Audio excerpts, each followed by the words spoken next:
bersama channel ini dengan cerita yang baru. Sebelum kita dengarkan, silahkan subscribe agar tidak ketinggalan cerita-cerita baru setiap harinya. Semoga Anda semua senantiasa diberikan kesehatan, keselamatan dan rizki yang barokah. Amin.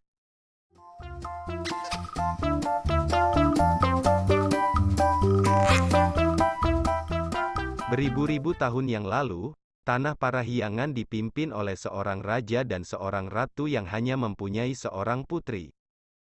Putri itu bernama Dayang Sumbi. Dia sangat cantik dan cerdas, sayangnya dia sangat manja. Pada suatu hari, saat sedang menenun di beranda istana, Dayang Sumbi merasa lemas dan pusing. Dia menjatuhkan pintalan benangnya ke lantai berkali-kali. Saat pintalannya jatuh untuk kesekian kalinya, Dayang Sumbi menjadi marah, lalu bersumpah. Dia akan menikahi siapapun yang mau mengambilkan pintalannya itu. Tepat setelah kata sumpah itu diucapkan, datang seekor anjing sakti yang bernama Tumang dan menyerahkan pintalan itu ke tangan Dayang Sumbi. Maka mau tidak mau, sesuai dengan sumpahnya, Dayang Sumbi harus menikahi anjing tersebut. Dayang Sumbi dan Tumang hidup berbahagia, hingga mereka dikaruniai seorang anak yang berupa anak manusia, tapi memiliki kekuatan sakti seperti ayahnya. Anak ini diberi nama Sangkuriang. Dalam masa pertumbuhannya, Sangkuriang selalu ditemani bermain oleh seekor anjing yang bernama Tumang. Yang ia ketahui hanya sebagai seekor anjing yang setia, bukan sebagai anaknya. Sangkuriang tumbuh sebagai seorang pemuda yang tampan dan perkasa. Pada suatu hari, Dayang Sumbi menyuruh anaknya pergi bersama anjingnya untuk berburu rusa untuk keperluan suatu pesta. Setelah beberapa lama mencari tanpa hasil, Sangkuriang merasa putus asa. Tapi ia tidak ingin mengecewakan ibunya. Maka, dengan sangat terpaksa dia mengambil sebatang panah dan mengarahkannya kepada Tumang.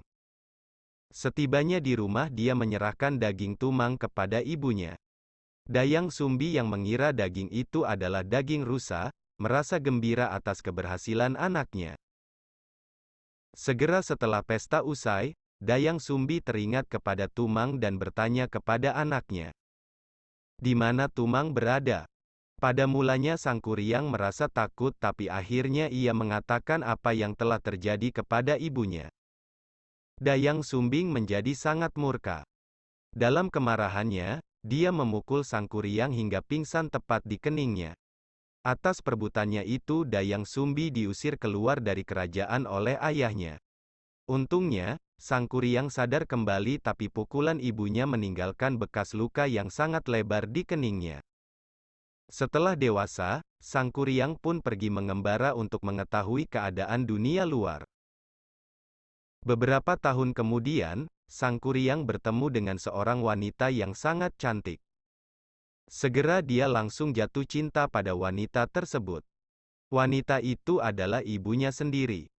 Tapi mereka tidak saling mengenal satu sama lainnya. Sangkuriang melamarnya, Dayang Sumbi pun menerima dengan senang hati.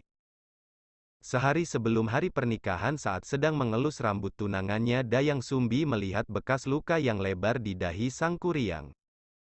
Akhirnya ia menyadari bahwa dia hampir menikahi putranya sendiri. Mengetahui hal tersebut, Dayang Sumbi berusaha menggagalkan pernikahannya. Setelah berpikir keras, dia akhirnya memutuskan untuk mengajukan syarat perkawinan yang tidak mungkin untuk dikabulkan oleh Sangkuriang. Syaratnya adalah Sangkuriang harus membuat sebuah bendungan yang bisa menutupi seluruh bukit lalu membuat sebuah perahu untuk menyusuri bendungan tersebut. Semua itu harus sudah selesai sebelum fajar menyingsing. Sangkuriang mulai bekerja.